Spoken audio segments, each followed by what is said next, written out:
as the game starts here. We see several members from both teams running it straight towards mid. And yeah, there we go. Everyone can see each other. Yeah.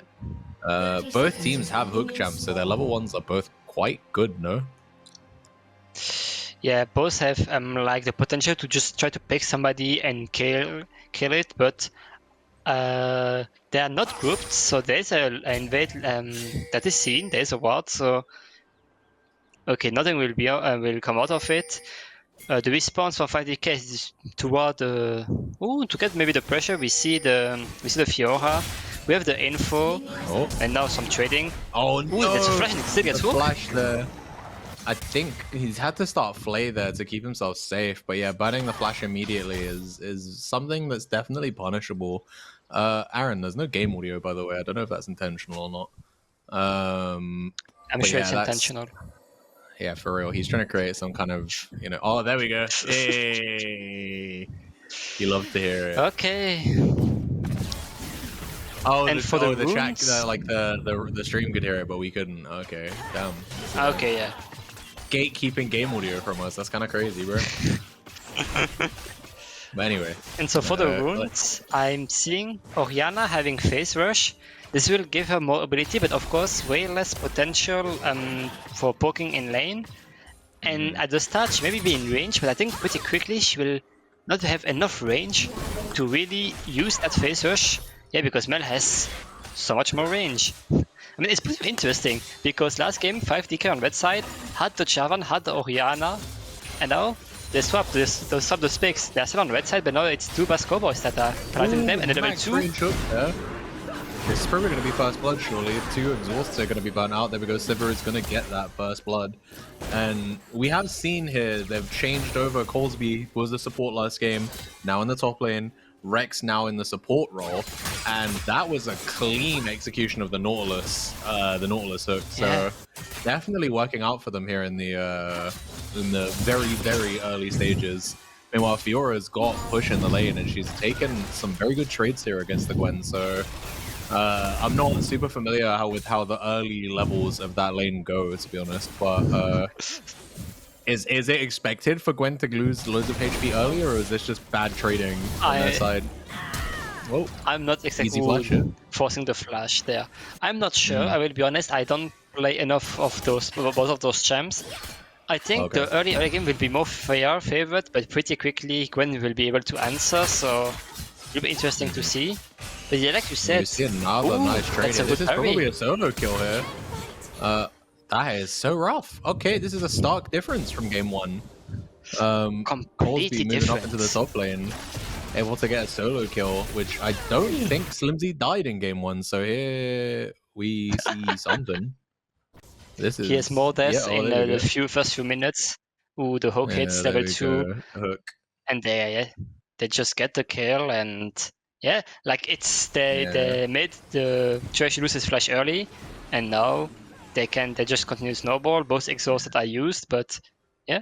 And now this 1-1 is pretty important, because now the Fiora might be able to continue to snowball. Very good parry just to get the slow in the mark, and yeah, just finish it off with the flash auto.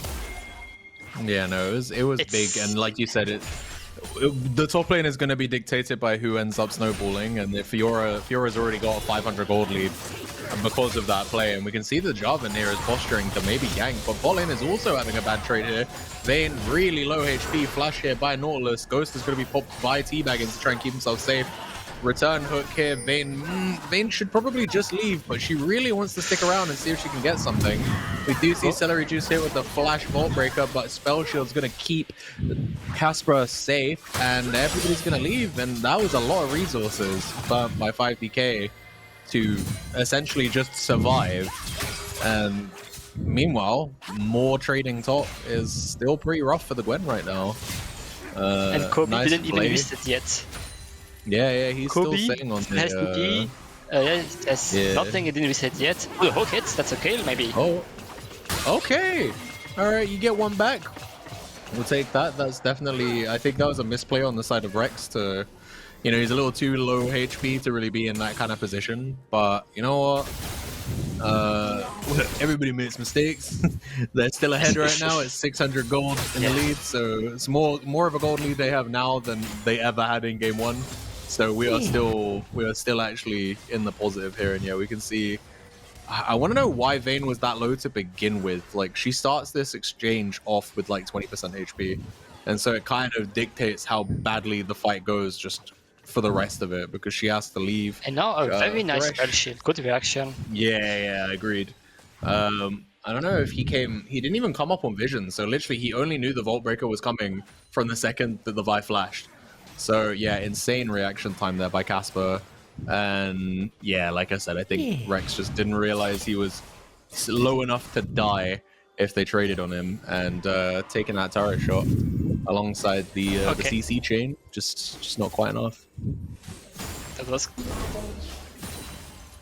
Oh, okay, so we're gonna apparently they had an auto trade beforehand, and that's why Vayne was super low. Okay. Rough times for her. And I'm happy to see Kobe finally resetting, because after a moment, because he had of course less items, he didn't reset yet, he could pull less pressure, but now he's back. He has item, he has a lot of AD, he has Tiamat to push the lane, and now he can really put up a lot of pressure. Ooh, that really hit it. And yeah, now he can really put a lot of pressure. He cancels the Gwen, maybe he will try to solo dive her, but Celebi chose not too far from top lane, so it can be dangerous. Yeah, I think one thing I'd like to mention here, because we didn't really talk about the early path thing. Note that Jarvan has spent most of his time hovering top and mid. Meanwhile, we've seen Celery Juice been primarily bot lane, but she hasn't been farming. So there's a 10 CS lead and 3 camp lead for the Jarvan over Vi, because Vi has just not been doing her camps and been trying to like essentially neutralize bot, even though bot has had no real jungle interaction from Pensive. So yeah, again, like I said, stark difference here in game 2, where instead of passively losing, it seems like most lanes are passively winning here, and that is a really bad trade, literally instigated by 5DK. They forced that trade to happen and they lost it. So it's quite hard here, and we can see the Jarvan is just casually moving into Vi's jungle and not being punished for it. Actually just gets to walk away completely scot-free. It's really completely different of game 1. We see top lane already 1k gold ahead, jungle slightly behind it only because Vi got a kill, but like you said, CS ahead, he stole some camps of the Vi, so he's in a good spot. Mid lane very even, both are for the moment not going too aggressive, not as much as the last game, but it might change quickly. And bot lane we have a lead for Tubas Cowboys, so maybe like they have the tools now. They have the first minutes of the game went well. They have everything that they need. They just have to be careful to not do too many mistakes, and then they can really snowball that. They get the first Drake too, so that's nice. That's some start to snowball. The Void Ghost will be very important, of course, because 2 split pushes are there. And I think Celery Juice is maybe looking for them, or maybe for a kill on Kobe, so might be dangerous for the Fiora. Yeah, she is not super safe right now, but she is stronger than both of them. She's quite close to her level 8 right now, and we see that she's able to parry the Vault Breaker and just walk out completely scot-free. In fact, actually, she gets to trade with the Vi, who is only level 5 right now. So again, I think she is really struggling right now with the fact she hasn't been able to farm very much. We're talking nearly 20 CS down on Pensive, so she is 1 camp off of having her ultimate, but that ultimate is so high impact, and we see, a trade here in the top lane. I think Coldsby may be in a bad place here. Oh, complete whiff there on the Gwen ultimate. If she can kill the Gwen... Oh, never mind. That was literally like a battle of inches there, because if she had got 1 more proc off of her ultimate, then Fiora lives, and then she can probably 1v1 Celery Juice, even from low HP. Just from purely the items that the Fiora had. But unfortunately not, and we see that gold lead has halved now in the top lane. And like I said, I don't think it's going to get easier for the Fiora if they stay even, so they will have to be very careful. Of course, this kind of matchup, there's always a lot of skill involved. If nobody's, like if there's not too much of a goal difference, both can win. If you just play better than your opponent. And right now we saw it, like, it was nearly a solo kill from Simsi, and yeah, he was really doing very well that 1v1. So you have to be careful. Because he did the hardest part and winning, like started getting the snowball, but now he's still ahead, so he's still in a good position. But he has to be way more careful, of course. Yeah, I think having the first couple plays for himself go quite well. The push, having so much push there was maybe a little hubristic, and he does get punished for it, but he is still ahead. So, we'll take that. If you're Fiora, the team has a little bit of a gold lead still. It is pretty much exclusively on Fiora now, though. Everywhere else is equaled up, and we see nice flash of the shockwave there by the Mel. And Mel's trying hard to stack up her passive. I think she's hoping to get an execute with the ultimate if she can, but one thing I would say is that this mid lane has been way more passive than last time. By this point last game, I'm pretty sure Brad had solo killed Unmoored at least once. Here we see the ultimate here by Fiora is going to come out. I think this... Oh god, she's nearly out. This is the thing you get with these games, man. Like, these characters have such short cooldown dashes that this essentially just becomes like a dash off. It looks like a dance. But that is really bad for the Fiora. She does get to finish her Ravenous Hydra off of the very intentional base. I swear it was an intentional base. I didn't mean to die. So she has finished her first item, but gold lead is gone. There's one last window. It's the window where Gwen started with boots that are better than just components of items. But now, Gwen doesn't have her item yet because she bought boots. The flash in of the trash. Big hook here onto the Nautilus. Exhaust onto Nautilus is questionable at best. Rex is going to get away with very little HP here. They are still going to be able to get him. Telereduce is going to kill him. But then Pensive on the other side is going to finish off Puppets. We see Cataclysm come out here. Easy double kill. Spoon-fed to Casper. 3 kills here on the Sever, who, by the way, went Culligan. So, again, is definitely looking to scale this game. And yeah, it was we got a replay here of the top lane exchange. So second tick of the ultimate miss.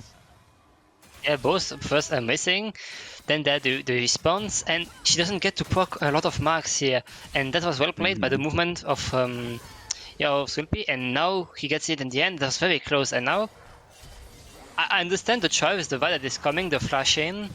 But they don't have the damage to destroy the Nautilus quickly enough before he has time to ult and hook and do a lot of CC, and then the Javan arrives and serious damage with the lethal tempo and the bounces is enough to get them all.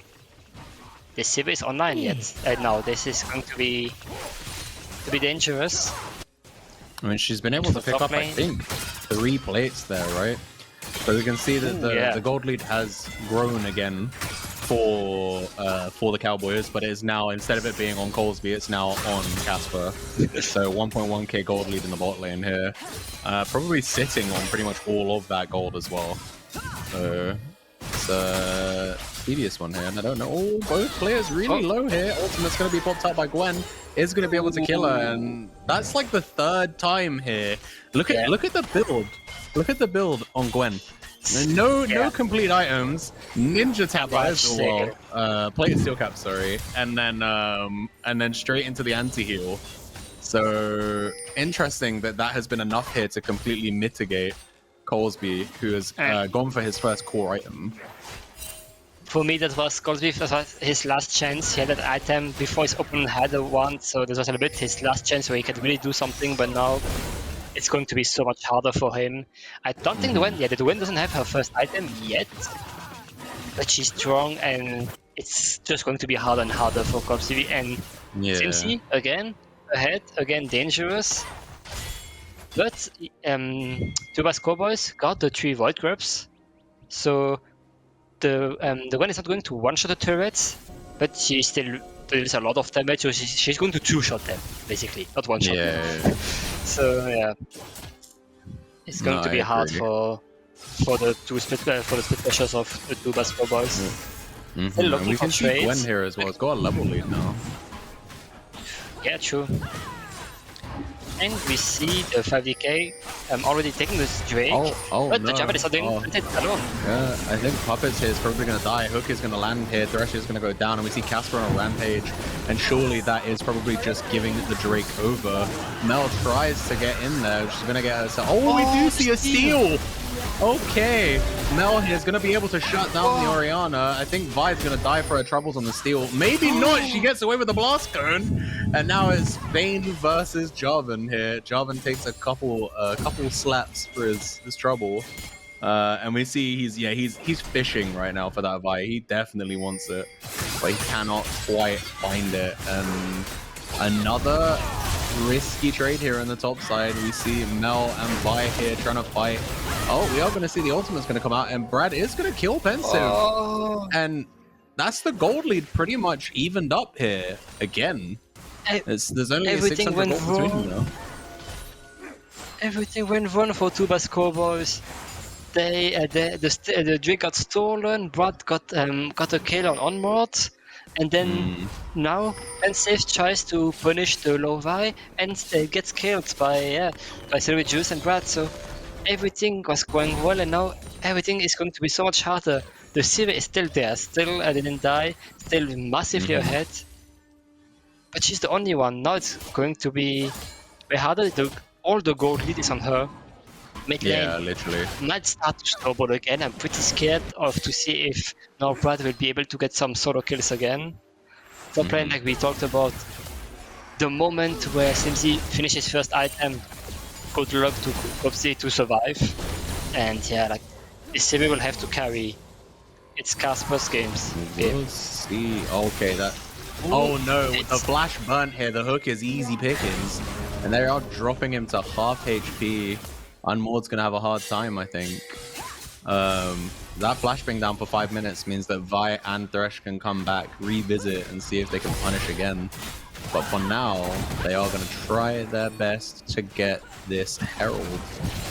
Pensive does want to get himself into the mix, but he cannot quite get there.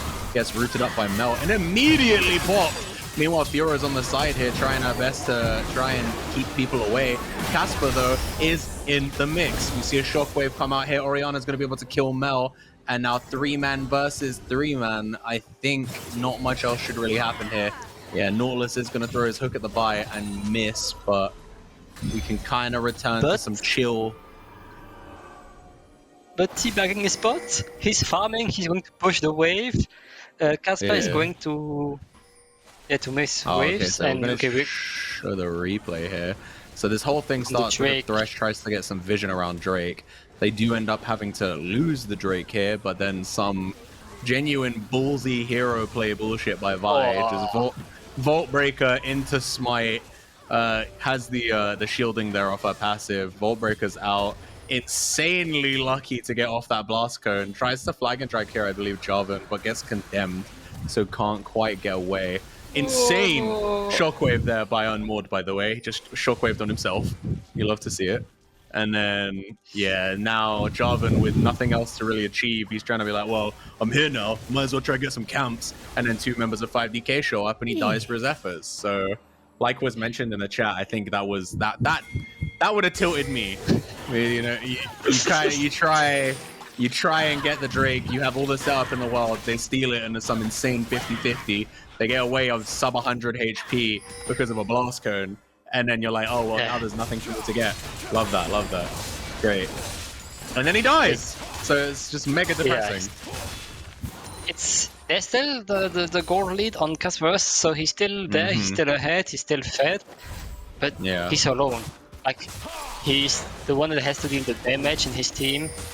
Okay, I will be honest, Unmoored on his Orianna still has good farm. He has damage, that's for sure, so he's not completely alone, but yeah, it's going to be hard. And then we're going to see this Herald fight again.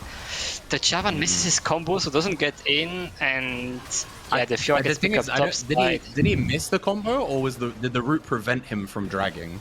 Like, I think he landed his Q, but the null root meant he couldn't drag, no? Oh, you missed it. Javan, you can dash even if you CC'd, if you rooted. You can even if you cage by Morgana, you can dash out. Yeah, he did the combo in the wrong side. He queued and then he eat. Sadly, let him misplay. So it happens. It happens. It hurts. But the important part is just to not tilt. They're still ahead. They're still in a good position. So Yeah. just play safe. Play good. Yeah, this Fiora will have to survive. It's going to be hard. The hook is found on Nautilus. I don't think they're gonna get anything for it though. It's just a little bit of damage and nothing more. But yeah, we mentioned this at the beginning of the series, right? The Cowboys, when they won their previous series, they won it through playing through Casper. And right now, he's got literally all of their gold lead. He's 2k in the lead right now, and he's nearly at second item. So this isn't a bad place for them to be. And we see here Pensive going to be able to Cataclysm here. Vayne is going to pop Flash immediately, and I think Puppets is going to die here. They put a 5th kill here onto the Sivir. And now Brad might be caught out here. Shockwave is going to lock him up, and the enemy team are going to be able to pick him up. That's 2 quick kills in their own jungle. And seeing his team die, Slimsy's like, all right, cool, I've got to make something happen topside. I know the enemy are down there. But it's actually kind of a bad trade for him. He did get worse for wear on that trade, and we see ambitious Flash hook. But unfortunately, does not quite land it. They do know that T-Baggins' Flash is down, so if they had landed that, that would have been a 6th kill here for the Sivir. But unfortunately, lesser mechanics prevail, and we now see these guys try to play around this Drake. This would be their second Drake, and it looks like Vi's resetting, so they are probably going to be giving this. Yeah. And I really like how Tubas Cowboys are thinking. I feel like they're thinking, okay, let's fight with Caspers. If Casper's there, we can fight and we win, and that's what they did. They saw the opponents, they fought and they won. I really like this fight. And yeah, again, it's a very good flank from the Javan. I have no idea where he comes from. Vayne has to flash in, but Trash doesn't have it, so he just dies. And then the Orianna on the side finds the Shockwave and brings back the Mel to her team. It's another kill. And I really like that. It's really, if Casper is there, we win. We look for those fights and we win them. And top side, Corpsey is doing better and better. Okay, no, don't die now. But okay, he's 2 levels behind. But he was doing really okay in those trades. One of his strong points is with his passive and his Hydra, and is way more sustained. So if he does even trades, that's good for him. He can sustain on minions. So yeah, he has enough life still that essentially, as long as he doesn't get hit by the Gwen, he can heal up pretty easily. He just needs to make sure he's not trading with Gwen when he's trying to heal. So I think it's the end for him now. I'll be honest. 3 people are top lane. He's surrounded. They're coming from behind. He's going to try to survive, but yeah, it's going to be the turret and the kill for Slimsy. yeah, And I think the Horde might be able to charge again. Yeah, they should get the second charge. I can't imagine Nautilus can stop it. No, oh no, the play. Oh, flag and drag here, gonna be onto Slimsy. They do actually hit the exhaust here. Smite is gonna prevent the second charge. Hook here onto Jarvan. Jarvan takes quite a bit of damage. Exhaust also gonna come out. These guys just use the exhaust so willy-nilly. It's crazy, man. I'm like, what the hell? Unfortunate miss here for the hook. And Rex is gonna get the kill onto Slimsy. But goddamn, man, this game's kind of a fiesta, no? Yeah. In the end, it was a 1-for-1, like the little play under the tier 2, but I still didn't like it, just because, again, they need to play around Casper's. If Casper's not there, don't fight.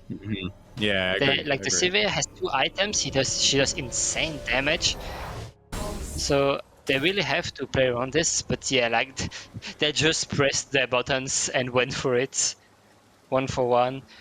Yeah, I think the Nautilus got the shutdown, so it's not even that bad for 5DK because no shutdown anymore to give it to somebody else.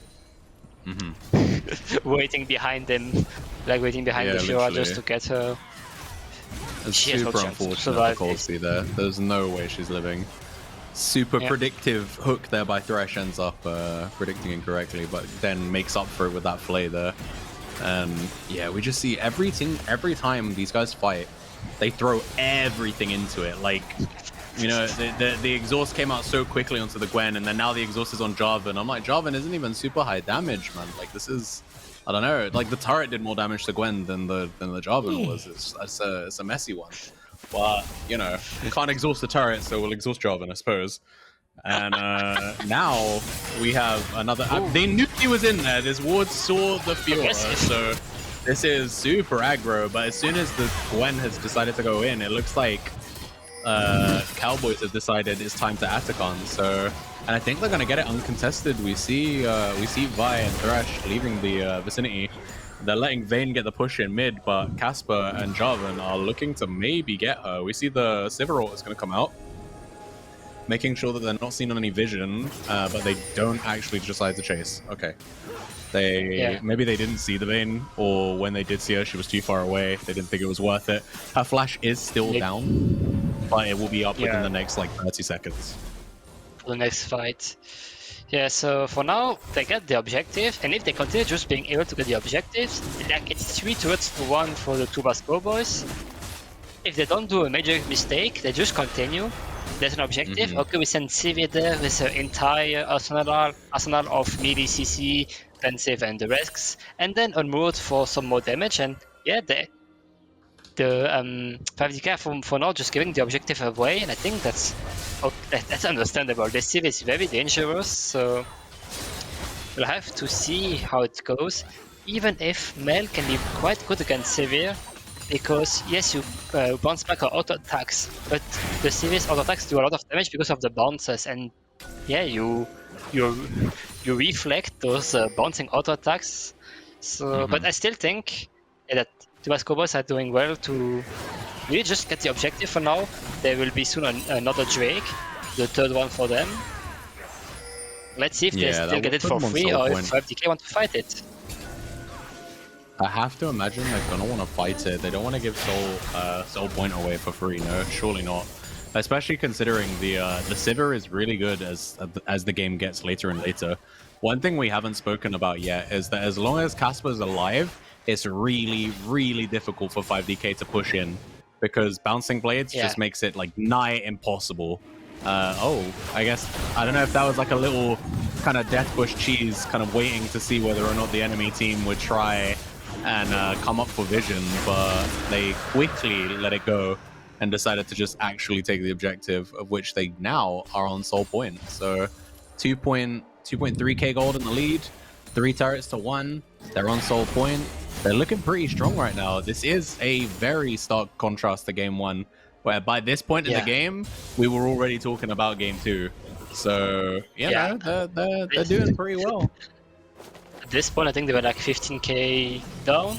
So yeah, they're doing slightly better. We can say that. I think it was like 12 or 13k at this point, and then it was 15k by the end. But yeah, it was a mess, nonetheless. But yeah, like again, now next Drake is Soul, so in 4 minutes, there will be for sure be a fight for the next Drake. But my question is, will like Tubas Cowboys try to force Nash? We see that Sivir has 3 items now. She is insanely fed. Will they try to force Nash and then do a fight after? It can be risky, but it's a way to force a fight if you really want to fight. But yeah, it can be risky.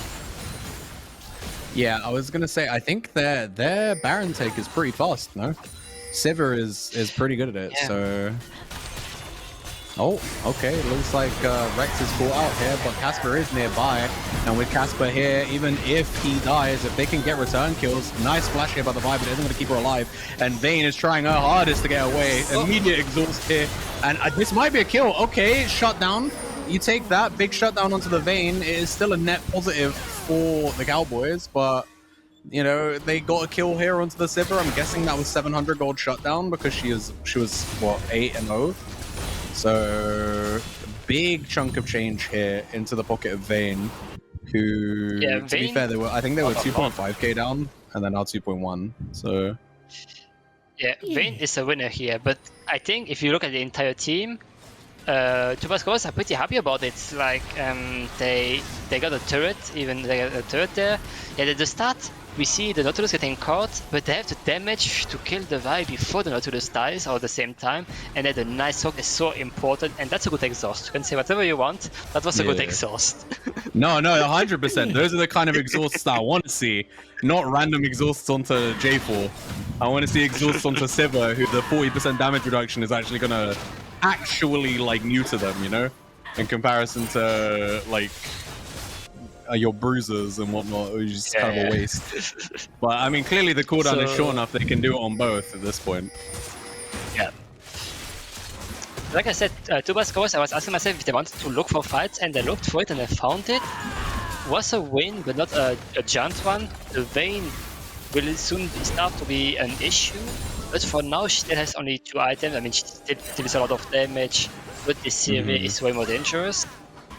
It looks like they will not try to like force Baron again or do something around it, and they're just waiting for the Drake to spawn. So there will be probably another team fight around Drake soon. Yeah, we have about 90 seconds until the next Drake, so we know that there's gonna be a fight around that because it is Soul, and it's Infernal Soul at that. So Infernal Soul will mean we've been talking about how Sivir is the only person dealing major damage on the Cowboys side, right? But if they get Infernal Soul, everybody's going to be hurting. So you know, we'll have to watch it. We do see they have committed here to a Baron, and it kind of looks like 5DK aren't super aware of it. We do see Mel. Okay, we got 4 members here now on a TP coming out, but this could be really bad. We see the immediate Zhonya's here by Gwen, who is in enemy territory. Vayne is going to be able to kill the Sivir, and Sivir is down, so this should be a free play hit for 5DK. Oh, Fiora actually gets the Baron. That's insane. She just jumps in with a flash Q, and is she going to get away with it? Nah, she gets rooted. It's going to be a kill. Fiora stealing that is actually insane, though. If Fiora didn't stall that, the game was over. Like, the difference goal would have been so big. But how did they do it? Everything was so fine. Tubas started the Baron, and then 5DK arrived from all sides, and then had the time to do it. They were not quick enough. CMC was quicker on the TP triggered and Coldplay, so he was there before, and they just won the fight. Yeah. And that's such a big swing now. They get 2 turrets, get the pressure for the Drake, so they're not as scared anymore of this Drake. And yeah, Vayne got to finish a 3rd item. Here we go, yeah. Okay, we hope again. Now to the sword slam at the start, so he uses ult for this. But yeah, the Sivir just gets caught. Yeah, there are people everywhere. Behind is the Gwen and Mel, and ahead of us the Vayne and Trash, and she doesn't find a safe spot and just dies. Oh. The Baron was on 24 HP. That's crazy. I would never flash into a Baron to steal that. If like the opponent jungler is there, I would never. Like, there must be a call that Vi has no smite. Yeah, because it must never be, in my life I would flash in into 4 people alone to steal the Baron, but it kinda saved the game, so... Oh, this is a very dangerous fight here. Thresh is very much caught, and okay. On the bright side, because I'm not gonna lie, when he threw the lantern, I thought the team were gonna come with him, and I was like, don't think this is a fight you win, guys. You haven't reset. You really need to pull the fuck back. But fortunately, his team knew better than Puppets did, and they didn't follow him, so he died for we'll call it a trade for the Drake. And but it does look like we're still getting a fight here, and there's 4 members of the Cowboys here. I think Vi is gonna be not long from 12. A root will come out by Mel, but now even Mel is in danger here. She has the Zhonya's, but look, the rest of the Cowboys are here. Shockwave is going to come out. A measure of revenge by Unmoored there, being able to do what Brad did to him about 4 times one-on-one in the last game. Just casual Shockwave into death, you know? And yeah, goddamn. Like, if you look at the goal difference, eventually, like, nothing is so, like, there. The biggest goal difference in place 1.7. It's big, but it's not giant at 30 minutes of the game. Like, the both teams are very even right now, so it's pretty funny. I want to. Okay, it's a little bit late for that. But Goldsby, right before the Baron fight, was only 600 gold behind Slimsy, and that's pretty impressive. I don't know how exactly he did it, but he managed to not get more and more behind. So I want to just give a quick shout out to him to get to that, but for now, yeah, Tubas Cowboys are in the driver position again. And next we have the Drake and the Nashors spawning at the same time. Okay, yeah, sweet. So here we go. We see.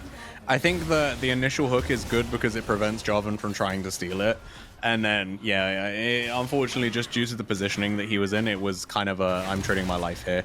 This, however, I think is poor form for 5DK, where we see Celery Juice is in a compromising position where the enemy team have been able to just walk through the enemy jungle to get to him. And now it's a 4v3. And even still, Mel here, like, it's like the team tried to come to save their teammate, and in the end, they ended up dying regardless. So it's like, instead of just letting the one person die, now like 3 people have died, and you've thrown your lead a little bit. It's still only about 800 gold here, and we do see Unboard is going to burn his flash. Being overloaded on this side of the map here. Jarvan is here to maybe try and help, though. Shutdown here for Mel, and then Cataclysm comes out, and Casper's going to pick up a free kill here onto the Mel. And I think this is going to be the end here for Thresh. Thresh cannot get away from this, surely not. Takes a couple water attacks. Casper's going to pick up his 10th kill of the game. He is looking real strong. But yeah, that was like someone just said in the chat, it was collapse on a collapse on a collapse kind of thing. Like, you know, it keeps being, you're not stuck here with me, I'm stuck here with you. And it's like, no, I'm not stuck here with you, you're stuck here with me. And it's very messy. This game is supremely bloody. Aha! You are alone. We are 3 people. Aha! I'm not alone. We are 4 people. Aha! Yeah. We are not 2 people. We are 5 people. What's a trap? It's So super now, messy here. They got a mid inhibitor. They have a lot of turrets, but still not a lot of side pressure. Like they got a tier 2 bot, I think, but nothing more. So the side inhib are not in danger for now. Mid inhib is completely manageable, and we are going to see, like I said earlier, Baron and Drake at the same time spawned. Let's see how they play this, because that's the position where Tubas are pretty happy with both objectives. They could get Soul or Baron. So they have the advantage in this position, but we're going to see how they're going to play it. They sent the Fiora top lane, she has a TP, and she's going to try... Yes, she has Hullbreaker. She's really going to try to put some pressure on those minions and then turrets if nobody is there to answer her. And yeah, it looks like both teams are playing more around the Drake, the Soul. Of course, Drake is way quicker to kill, way faster to kill than the Baron, so I can understand that. But yeah, they're wasting last time, 20 seconds. The Gwen is visiting to give for the yeah, they cannot reset now. Yeah. I think if you're the side of the Cowboys right now, you kind of want to fight, no? Like you're right, they could trade, for example, the Baron for the Drake, because the Drake is inconsequential if 5DK get it. But Casper's on 4 items. He's very close to getting to a point where he cannot get stronger than he currently is. He's already hitting on like near maximum velocity, right? Like he's nearly as strong as he's gonna ever get. And so with that in mind, you do kind of want to force these fights. We do see they pulled the Drake out here. I think they're going to get it for free.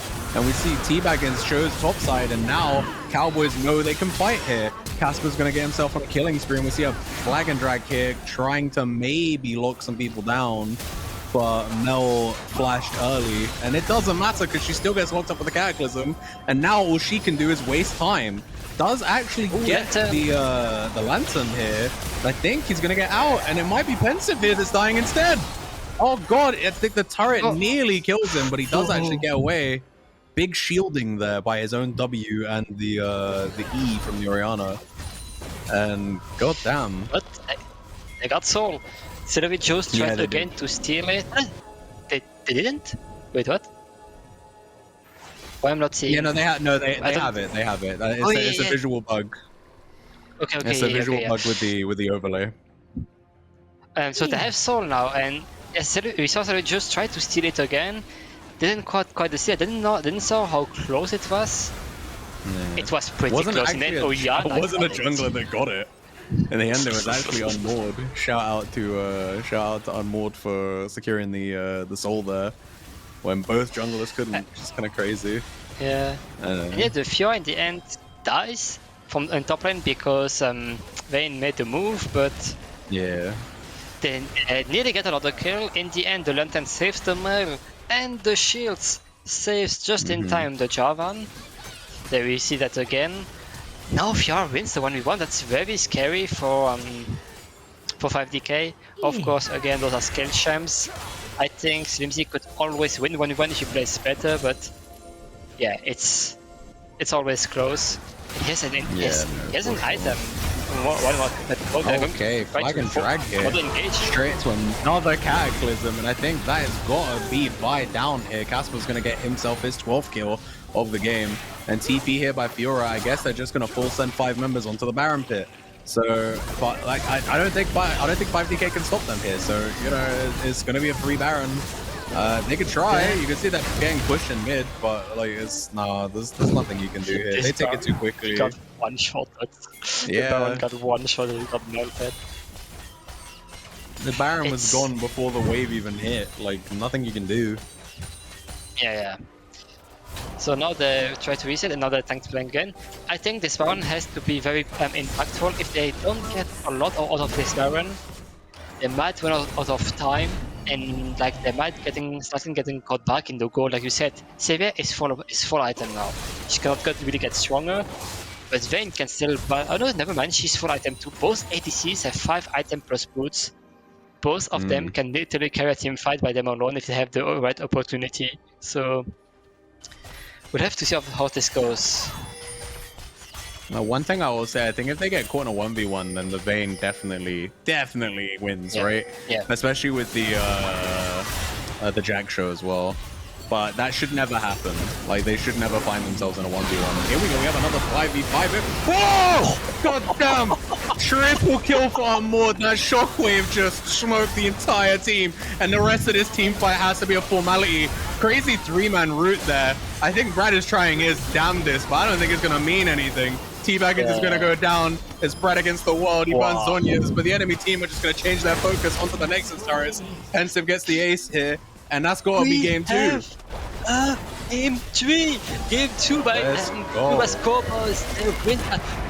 We didn't expect to be counting them out after the stomp. And they made adjustments and the right ones. They are here to win. That was... What a game.